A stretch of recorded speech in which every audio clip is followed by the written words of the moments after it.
আসসালামু আলাইকুম সুপ্রিয় নবম দশম শ্রেণীর শিক্ষার্থীরা, আমরা আজকে নবম দশম শ্রেণীর অনুশীলনী 1-এর 10 নম্বর প্রশ্নের সমাধান করব।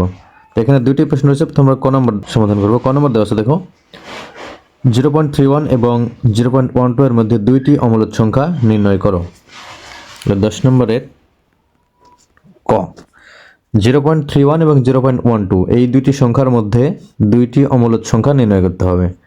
এখন এই সংখ্যাটি হচ্ছে এই সংখ্যা এবং এই সংখ্যার মাঝামাঝি অবস্থায় থাকবে, অর্থাৎ এই সংখ্যাটি যেহেতু এটা কিন্তু বড় সংখ্যা 0.31 এটা কিন্তু বড় সংখ্যা 0.12 চেয়ে, তার মানে হচ্ছে এই সংখ্যাটি এই 0.12 থেকে বড় হবে, কিন্তু 0.31 থেকে ছোট হবে। কারণ আমরা যদি বলি যে 2 থেকে শুরু করে 5 পর্যন্ত, তাহলে এর দ্বারা আমরা বুঝি কি, এটা হচ্ছে 2 এর ছোট হবে না এবং 5 এর বড় হবে না। তাহলে এখানেও তাই, যে এটা যেহেতু ছোট সংখ্যা আর এটা বড় সংখ্যা, তাহলে এই সংখ্যার কম হবে না এবং এই সংখ্যার বেশি হবে না। তাহলে এমন দুটি সংখ্যার মাঝামাঝি এমন দুটি সংখ্যা অমূলদ আমাদের নির্ণয় করতে হবে। তাহলে আমরা এই দুইটি সংখ্যার মাঝামাঝি অর্থাৎ 0.31 এবং 0.12 এই দুইটি সংখ্যার মাঝামাঝি আমরা দুইটি অমূলদ সংখ্যা নেব। তাহলে আমরা এখান থেকে নেব, ধরি আমরা একটি অমূলদ সংখ্যা থেকে আমরা চলকের মাধ্যমে ধরতে পারি যে একটি সংখ্যা এ সমান আমরা যেহেতু এখানে 0.12 আছে, তাহলে 0.12 এর নিচে যেহেতু হওয়া যাবে না, এর বড় হতে হবে, তাহলে আমরা 0.12 নিলাম। এরপর আমরা যে কোনো সংখ্যা এখানে দিই না কেন, 0 ব্যতীত সেই সংখ্যাই কিন্তু 0.12 চেয়ে বড় হবে। 1 দিলে বড় হবে, 2 দিলে বড় হবে, 9 দিলে বড় হবে, 3 দিলে যেটাই দাও না কেন এটা কিন্তু 0.12 চেয়ে বড় হবে। তাহলে আমরা কি করব, এখানে যে কোনো একটা সংখ্যা আমরা ইচ্ছা মতো দেব। এখানে আমরা 3 দিতে পারি, 3। তাহলে 0.123 আমরা এরকম আরও কয়েকটি সংখ্যা এখানে নিয়ে আসবো। তাহলে এখানে আমরা এমন সংখ্যা নিব না যেন ওই সংখ্যাটা বারবার রিপিট হয়। যেমন আমরা যেখানে 3 দিতেই থাকি, 2-3টা 3 দিই, তাহলে এটা কিন্তু আবার মূলদ সংখ্যা হয়ে যাবে। তাহলে আমরা এমন সংখ্যা দেব এলোমেলো, যেন কোনো সংখ্যার পুনরাবৃত্তি না ঘটে। তাহলে আমরা এখান থেকে দিতে পারি 0.12, এরপর আসছে 3, এরপর আমরা 0.2 দিতে পারি, 0.3 দিতে পারি, 0.4 দিতে পারি, বা যে কোনো সংখ্যা আমরা ইচ্ছা মতো দিতে পারি। আচ্ছা 0.3 যেহেতু আছে 0.3 দিলাম, এরপর আমরা দিলাম 0.03, এরপরে আবার দিলাম 0.003, এরপরে ডট। এখানে ডট দিতে হবে কারণ এই সংখ্যা কিন্তু চলতে থাকবে, এটা হচ্ছে একটা সংখ্যা। যদি আমরা অমূলদ সংখ্যা যেহেতু এটা চলতে থাকবে, তাহলে এই যে সংখ্যা আমরা এখানে দেখো কোথাও রিপিট নাই কিন্তু, অর্থাৎ পুনরাবৃত্তি নাই। পুনরাবৃত্তি থাকলে সেটা কিন্তু মূলদের মধ্যে চলে যাবে। তাহলে আমরা এটা একটা সংখ্যা ধরলাম, এবং অপর আরেকটি সংখ্যা অপর সংখ্যা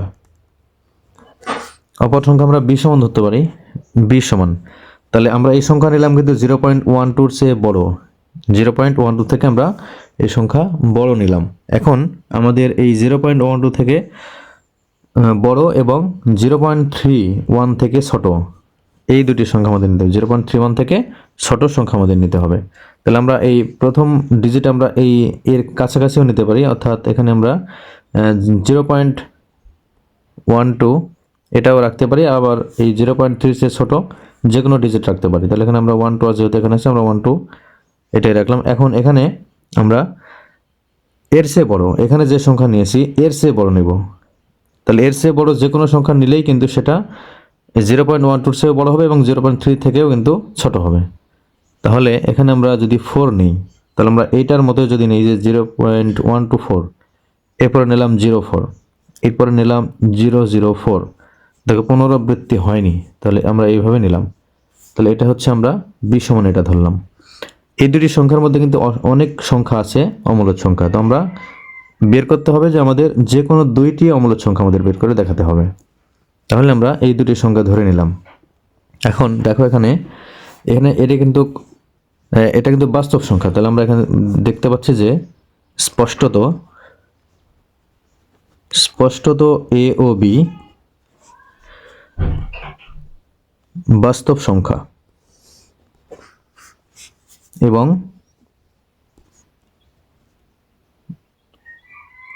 উভয়ই 0.12 থেকে বড় এবং 0.31 থেকে ছোট। তাহলে আমরা দেখাতে 0.12 সে বড় এবং 0.31 থেকে ছোট, এটাই তো আমরা এখানে সংখ্যা নিলাম। তাহলে অবশ্যই এটা 0.12 থেকে বড় আর 0.31 থেকে ছোট হবে, তাই না? তাহলে আমরা এখন কি করব, এখন লিখব অর্থাৎ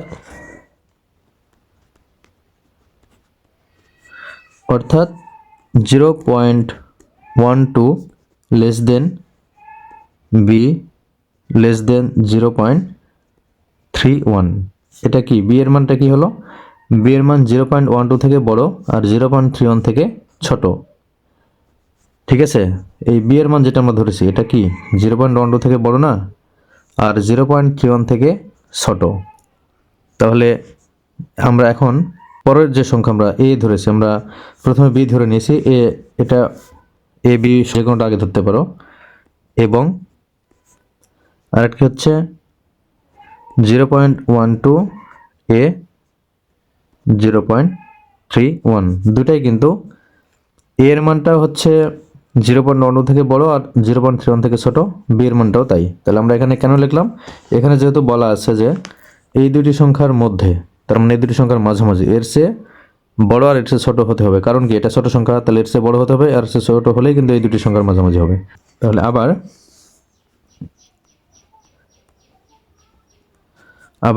এ ও বি কে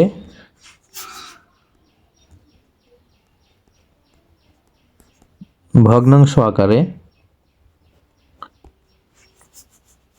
প্রকাশ করা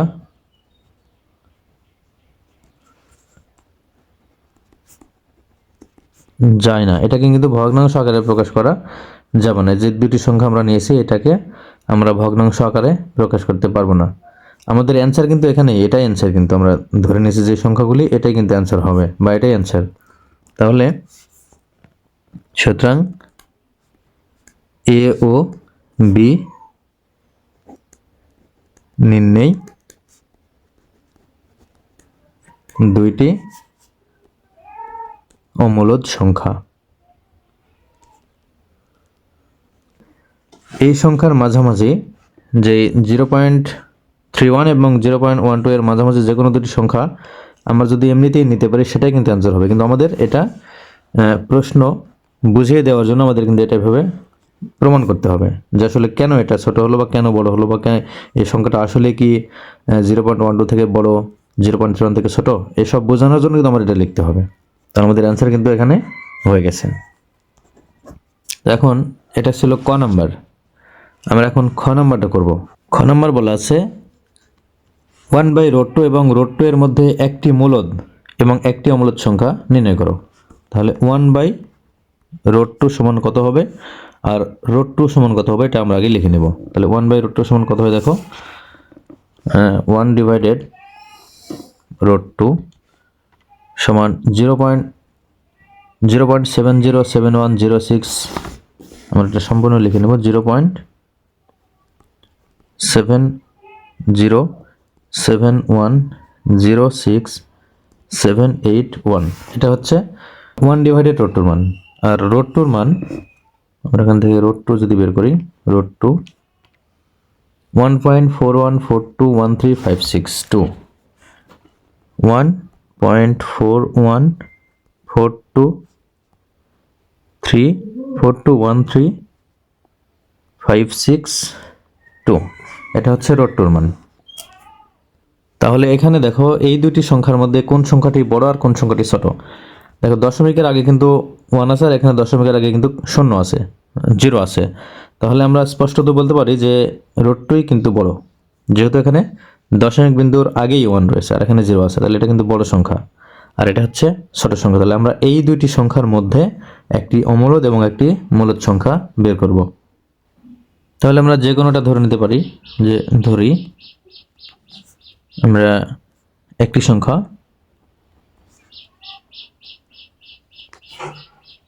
এ ধরলাম, এ সমান, তাহলে এই সমান আমরা যদি এখান থেকে ধরি অথবা এখান থেকে যে কোনোটা ধরতে পারি, আমরা এখান থেকে যদি ধরি যে 1 পয়েন্ট, এখানে যেহেতু 8 সংখ্যাটি বড়, তাহলে এই সংখ্যাটা আমরা যে সংখ্যা ধরবো এই সংখ্যাটা অবশ্যই 0.7 থেকে বড় এবং 1.414 থেকে ছোট হতে হবে। তাহলে এর চেয়ে কিন্তু পয়েন্টের উপর যে 4 আছে না, এর চেয়ে বড় কিন্তু হওয়া যাবে না, অর্থাৎ এখানে 5, 6, 7 অন্য কোনো কিছু দেওয়া যাবে, এর চেয়ে ছোট সংখ্যা নিতে হবে।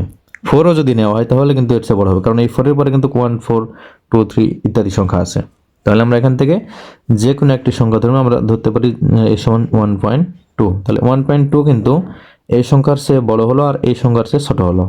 তাহলে 1.2 মানে কি, এটা 1.2 হচ্ছে, আমরা যদি এখানে এই দশমিক বিন্দু আমরা কেটে দিই তাহলে দেখো 1.2 এটাকে কি করে কাটা যায়, নিচে টান দিতে হয়, আর এখানে দশমিক কাটার জন্য একটা 1 নিতে হবে আর একটা সংখ্যার জন্য একটা 0। তাহলে এখানে কত থাকলো, এখানে থাকলো 12 ডিভাইডেড 10। তাহলে এখানে 10 এবং 12 এখানে কাটলে 2 দ্বারা ভাগ করা যায় 6 আর এখানে 5। তাহলে এই সংখ্যাটা কিন্তু 6 ডিভাইডেড 5 আসলো। এটা কিন্তু একটা সংখ্যা p/q আকারে লেখা গেল, ঠিক আছে, এটা ভগ্নাংশ আকারে কিন্তু এটা লেখা গেল। তার মানে এটা কিন্তু একটা মূলদ সংখ্যা আমরা নির্ণয় করতে পারলাম। এখন আমরা আরো একটি সংখ্যা ধরব, যে সংখ্যাটি কি হবে 0.70 থেকে বড় হবে আর 1.4 থেকে 1.414 থেকে ছোট হবে। তাহলে এমন একটি সংখ্যা আরেকটি সংখ্যা ধরবো, সেটা হচ্ছে এবং অপর সংখ্যা আমরা ধরবো, অপর সংখ্যা আমরা এটা b সমান ধরবো। তাহলে b সমান এখানে দেখো রুট 1 ডিভাইডেড রুট 2 মান 0.7071 আছে, তাহলে 0.7 আছে এখানে। তাহলে এর চেয়ে কি, এর চেয়ে কিন্তু একটু হলেও বড় হতে হবে। তাহলে এমন সংখ্যা কি আমরা একটু বড় হলেই কিন্তু সেটা হয়। তাহলে আমরা এটা ধরতে পারি যেটা আমরা এই সংখ্যার সাথে বিবেচনা করে ধরতে পারি অথবা এটার সাথে বিবেচনা করেও কিন্তু ধরতে পারি। এখানে আমরা 1.2 ধরেছি, আমরা এটা 1 পয়েন্ট এর চেয়ে ছোট আরেকটা সংখ্যা ধরতে পারি, আমরা ধরতে পারি b সমান 1 পয়েন্ট। এখানে আমরা যেহেতু 1 পয়েন্ট আমরা এখানে 0 ধরলাম, 0 এরপরে 2, আমরা এখন এখানে বিভিন্ন অন্যরকম সংখ্যা নিব, 002, 0002 এরকম সংখ্যা আমরা ধরবো, যাতে এই সংখ্যাটি পুনরাবৃত্তি কোনো সংখ্যা এখানে না আসে দশমিকের পরে। তাহলে আমরা এটা যদি ধরি, তাহলে আমরা এই সংখ্যাটা ধরে নিলাম যে 1.0200200002। তাহলে এই সংখ্যাটা কিন্তু মূলদ সংখ্যা হবে না, কারণ এখানে দেখো এখানে কোনো সংখ্যা পুনরাবৃত্তি হয়নি। যদি পুনরাবৃত্তি হয় তাহলে কিন্তু এটা মূলদ হয়ে যাবে। তো আমরা যখন যে সংখ্যাটা এখানে লিখবো অবশ্যই খেয়াল রাখবো যেন একই সংখ্যা পুনরাবৃত্তি না হয়। পুনরাবৃত্তি বলতে যেমন এখানে আমরা লিখেছি 1.02, এরপর আবারও যদি আমরা 02 দিই, আবার 02, তাহলে এটা কিন্তু 0202 আসলে এটা হচ্ছে মূলদ সংখ্যা হয়ে যাবে। তাহলে আমরা এরকম সংখ্যা নিব না, আমরা এরকম এলোমেলোভাবে আমরা সংখ্যা নিব। তাহলে আমরা এই সংখ্যাটা কিন্তু b এর মান আমরা ধরে নিলাম। তাহলে আমরা এখন লিখব যে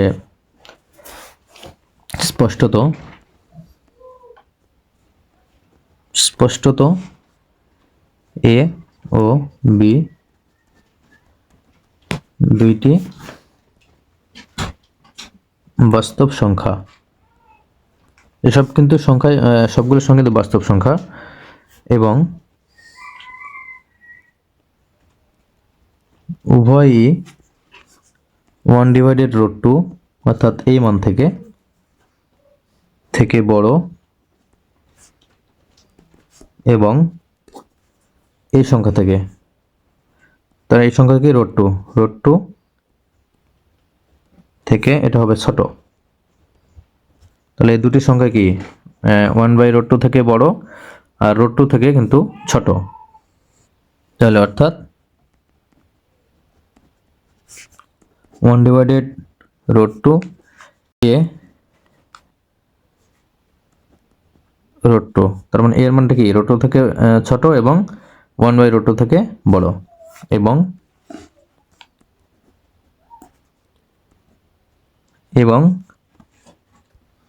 1/√2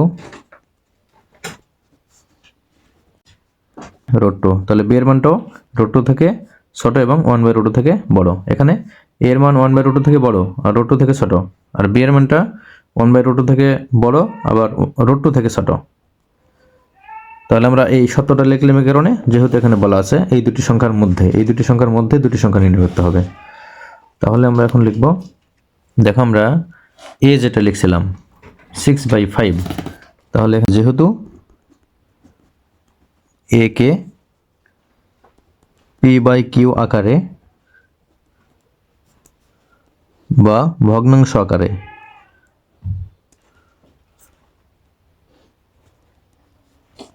আকারে প্রকাশ করা যায়, তাই এ একটি মূলদ সংখ্যা। এটা একটা।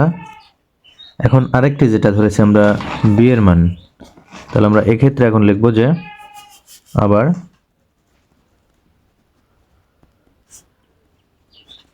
যেহেতু বি কে ভগ্নাংশ আকারে প্রকাশ করা যায় না, তাই বি একটি অমূলদ সংখ্যা। তাহলে আমাদের কিন্তু উত্তর হয়ে গেছে। আমরা যে এ এবং বি এর মান যেটা ধরেছি ওই দুটোই কিন্তু উত্তর। তাহলে আমাদের এই দুটি সংখ্যার মধ্যে দুটি সংখ্যা কি হলো, যে আমরা এখন সিদ্ধান্ত আসতে পারি এটাই যে সুতরাং এ ও বি এর মধ্যে, দেখো এখানে এই দুটি সংখ্যা এ এবং বি, যেটা আমরা এ ধরেছি এ আর এটা বি ধরেছি, তাহলে এ ও বি এর মধ্যে এ মূলদ এবং বি অমূলদ সংখ্যা, এবং বি অমূলদ সংখ্যা। তাহলে আমাদের কিন্তু উত্তর হয়ে গেছে।